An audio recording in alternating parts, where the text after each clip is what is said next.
Sobat Dukcapil dan Suara Loka, kembali lagi di Rabi Pindo, rangkuman berita seputar Indonesia. Bersama kita, aku Meliana Dan aku Dewi. Beberapa menit ke depan kami akan menghadirkan informasi terbaru dalam negeri saja yang pastinya seru banget dan informatif untuk Sobat Dukcapil semua. Betul banget, Rabi Pindo episode kali ini kami berdua akan merangkum top 4 berita selama 1 minggu ke belakang. Gak perlu berlama-lama lagi, yuk langsung aja kita bahas berita pertama. Pada berita pertama ini hadir dari CNN Indonesia, yaitu museum di Bali masuk dalam daftar museum terindah di dunia pada tahun 2025. Wah, kabarnya sih ya, penghargaan World's Most Beautiful Museum 2025 atau Museum Terindah di Dunia 2025 yang diinisiasi Prix Versailles pada 5 Mei lalu memasukkan Saka Museum di Bali ke dalam daftarnya. Nah, Prix Versailles ini merupakan lembaga asal Prancis yang menilai desain arsitektur, keberlanjutan, dan nilai budaya. Selain Saka Museum, ada 7 museum dunia lainnya seperti Grand Palais di Paris, ada Kunstsillo di Norwegia, dan Cleveland Museum of Natural History di Amerika Serikat.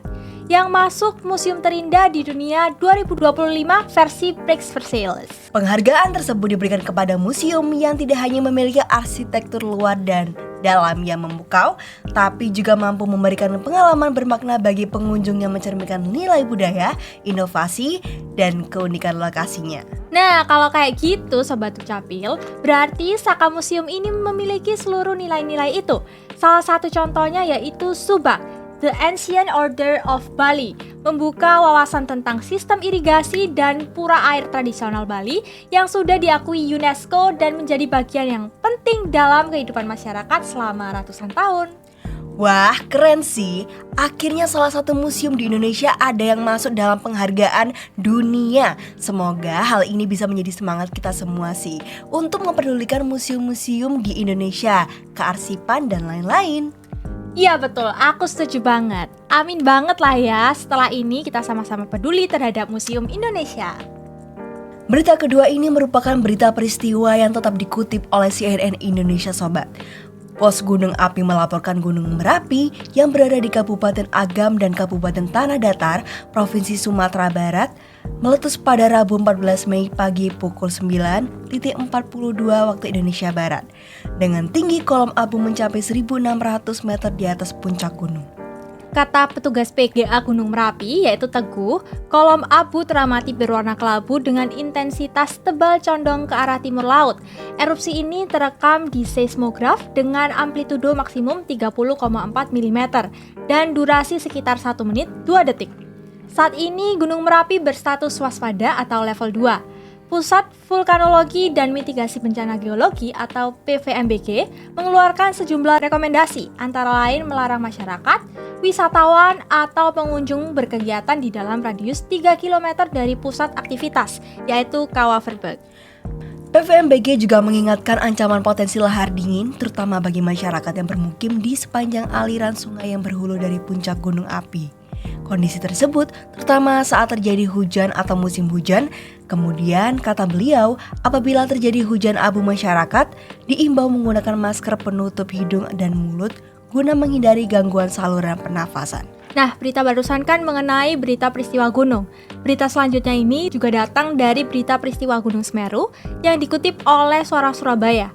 Petugas mencatat getaran banjir lahar hujan Gunung Semeru di Lumajang terjadi selama beberapa hari terakhir pada pekan ini karena hujan deras mengguyur kawasan tersebut. Pengamatan aktivitas Gunung Semeru selama 24 jam pada Selasa 13 Mei 2025 tercatat 1 kali gempa getaran banjir dengan amplitudo 38 mm dan lama gempa 6.300 detik, kata Liswanto, petugas pos pengamatan Gunung Semeru. Selain terjadi getaran banjir, aktivitas Gunung Semeru mengalami 51 kali gempa letusan, erupsi dengan amplitudo 10 hingga 23 mm, dan lama gempa 64 hingga 199 detik. Kemudian tercatat sebanyak 6 kali gempa guguran dengan amplitudo 2 hingga 8 mm, dan lama gempa 6 hingga 73 detik. 10 kali gempa embusan dengan amplitudo 2 hingga 8 mm dan lama gempa 31 hingga 64 detik. Gunung Semeru juga mengalami 1 kali gempa harmonik dengan amplitudo 12 mm dan lama gempa 114 detik. serta satu kali gempa tektonik lokal dengan amplitudo 6 mm atau SP 6 detik dan lama gempa 23 detik. Sementara itu, derasnya aliran banjir lahar hujan Gunung Semeru ini menyebabkan tanggul rusak di Dusun Bondeli, Desa Sumberwuluh, Kecamatan Candipuro, Lumajang, yang mengancam puluhan kepala keluarga. Nah, ternyata lumayan juga ya bencana yang terjadi di Indonesia akhir-akhir ini, Dewi. Iya, benar banget. Semoga dari adanya gempa ini kita semua diberikan perlindungan ya, dan gak ada gempa susulan lagi. Amin. Berita selanjutnya nih sobat, kita melipir ke dunia persepak bolaan. Timnas Indonesia PSSI diterpa kabar buruk FIFA secara tegas telah memberikan sanksi cukup berat kepada Federasi Sepak Bola Indonesia tersebut usai laga melawan Bahrain. Betul banget, memang laga antara Indonesia dengan Bahrain kemarin kan memanas banget ya Dewi. Satu stadion penuh supporter dan tiketnya sold out di mana-mana. PSSI dikenakan denda 400 juta rupiah oleh FIFA. Tidak hanya denda, pertandingan kandang terdekat Timnas Indonesia di putaran ketiga kualifikasi Piala Dunia 2026 melawan Tiongkok juga mengalami pengurangan kuota supporter. Keputusan FIFA yang menyatakan PSSI harus bertanggung jawab terhadap perilaku diskriminatif supporter pada saat pertandingan Indonesia lawan Bahrain pada 25 Maret 2025, FIFA juga mengirimkan laporan. Jadi ada monitoring sistem mereka anti-diskriminasi. Sebagai laporan mereka, kata anggota Komite Eksekutif EXCO PSSI Arya Sinulinga. Perilaku diskriminatif itu dikatakan Arya terjadi di sektor 19. Pada menit 80, pada saat itu sekitar 200-an supporter tuan rumah disebut meneriakkan kata-kata yang mengandung unsur xenofobia terhadap Bahrain. Xenofobia adalah rasa takut, tidak suka atau bahkan kebencian terhadap orang asing atau orang yang dianggap berbeda, baik dari segi fisik, budaya maupun kewarganegaraan. Untuk itu, PSSI diminta FIFA untuk mengurangi 15% jumlah tiket dari kapasitas di tribun utara dan selatan.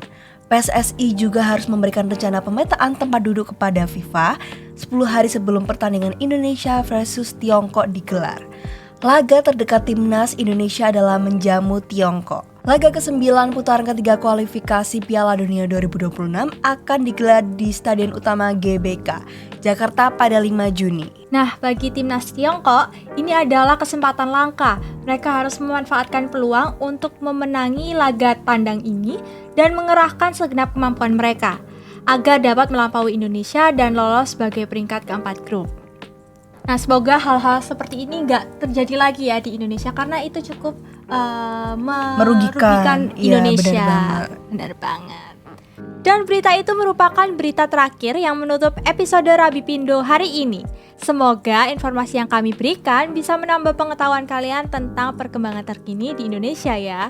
Biar teman-teman gak ketinggalan informasi juga, ikutin terus YouTube channel kita @swargaloka_sby, Instagram kita @dispendukcapil.sby dan juga @swargaloka.sby. Dan yang pastinya jangan lupa buat pantengin TikTok kita @swargaloka.3578. Sekian Rabi Pindo kita kali ini, aku Meliana dan aku Dewi pamit undur diri. Bye-bye.